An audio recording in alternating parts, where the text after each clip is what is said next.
Chapter 15. The Children. As time rolled by, Roz saw less and less of Mr. Sharif, but she saw more and more of the children. They were shy at first. The robot might look up from the pasture and see Jad peeking around the corner of the barn, or see Jaya spying on from the branches of a tree. But the children were growing bolder. And then one day Roz marched into the workshop and heard giggling.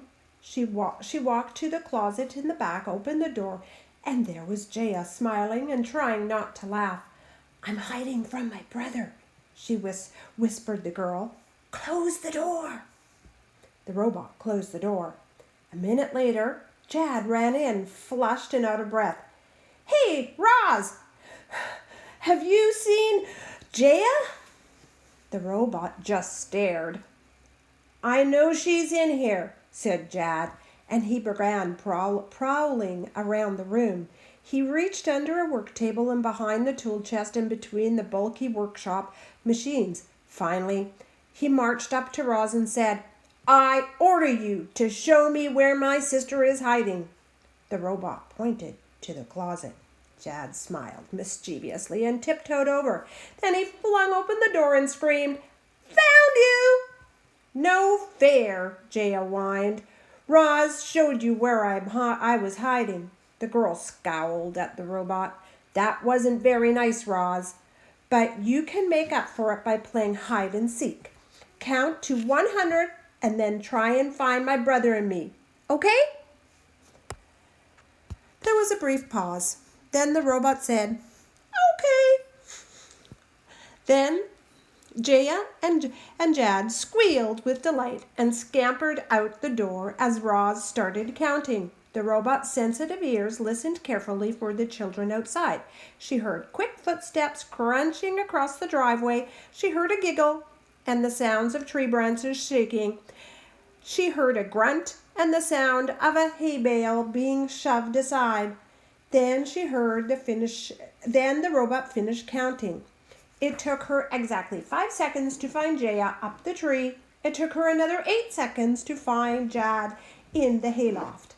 "Wow, Roz is really good at seeking," said Jad as he picked hay from his hair. Jaya snorted. "Yeah, well, let's just see how good she is at hiding." Roz was even better at hiding. While the children counted, the robot silently slipped away, and an hour later, they still hadn't found her. The siblings stood in the driveway, defeated. "We give up," Roz shouted Jad. "You win," shouted Jaya. The junk pile beside the barn started moving and Roz appeared. The robot had been sitting there all along, perfectly camouflaged among the scraps of metal and old farm machines. "The next time we play, you have to let us win," said Jaya to Roz. And the next time they played, Roz did. The robot enjoyed having the children around. They brought a little lightness into the world, and she hoped to bring a little lightness into theirs. Life must have been dark since their mother passed away. However, Roz had another reason for wanting the children around. She needed them. Her only chance of ever returning home was if Jaya and Jad could find it in their hearts to help her escape. But this was a delicate situation. If Roz tried too hard, the children might say something to their father. If she didn't try hard enough, she might be stuck on the farm forever. Chapter 16. The Robot's Dream. Cows grazed in the pasture. Wind rustled through the tall grass. Clouds drifted over the fields.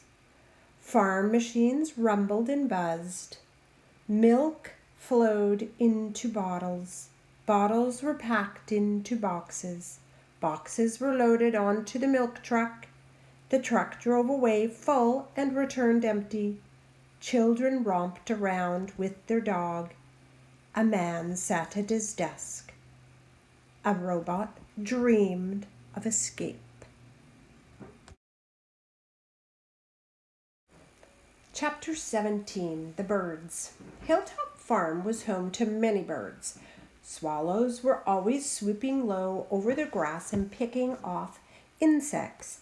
Crows cawed from the fields like a gang of hecklers. At night, owls glided above the countryside, silently searching for furry little meals. The robot was stuck on that farm, but the birds were free to go wherever they pleased. Lucky birds. One day, Roz was standing in the pasture admiring a hawk as he soared through the sky when the cows began grazing around her. Their slow footsteps crunched in the grass, their teeth chewed and chewed, their tails flicked at flies. All the while Roz stood there staring at the hawk. And then came Lily's soft voice.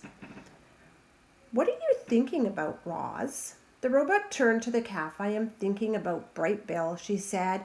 "It was not so long ago that I was watching my son soar through the sky. That seems like another lifetime." You must hate your new life," said Annabelle.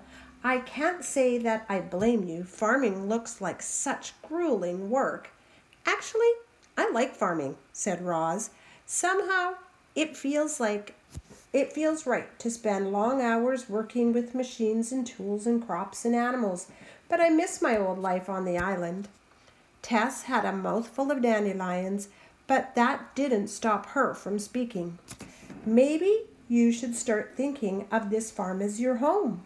That island is awful far away. There's a good chance you'll never make it back there." "Don't say that," cried Lily. "Roz just has to make it home. She needs to be with Bright Bill and her friends." "Tess is right," said Roz. "I may never make it home. If I were a bird like my son, I could fly home all on my own, anytime I wanted. But I am only a robot." Nobody spoke after that. The cows went back to grazing, and Roz went back to admiring the hawk. Her eyes followed the bird as he soared through the sky, free to go wherever he pleased.